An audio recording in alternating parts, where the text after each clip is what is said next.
বলে আমিনুল আসসালামু আলাইকুম আমিনুল মুমিনিন আমি আছি আপনার কদমের মধ্যে সঙ্গে আছে আমার ছেলে ছেলে আছে আমার ছেলে আছে ওই বন্ধু তোমার ফারুক রাদিয়াল্লাহু তাআলা উনি জানাইলেন তারা বললেন বাবা তোমার সন্তান আছে আমার কদমের মধ্যে আনছো কিসের জন্য আনছো বলে হুজুর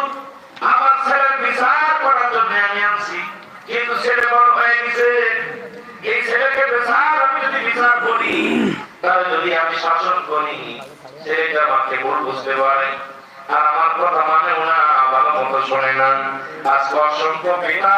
আমি বড় বড় দিনের কথা বলি বড় অন্যায় ভালো ভালো নীতির কথা বলি কিন্তু অন্যায়কে সাপোর্ট করি আমাদের সমাজ ওই দুর্নীতিটাকেই বেশি সাপোর্ট করি ধরে ধরে বলেন ঠিক কিনা তোমার ফারুক রাদিয়াল্লাহু তাআলা করে একটা বলে বিদ্যা তুমি তোমার সন্তান জানছো কিসের জন্য আনছো বলো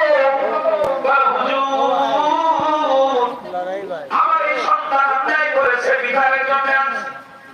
তিনটা বিপদ তিনটা অন্যায় করেছে বড় বিপদ কয়টা অন্যায় জোরে বলেন কয়টা অন্যায় তিনটা অন্যায় করার কারণে আমি আপনার কাছে আনছি আমার সন্তানের বিচার করা লাগবে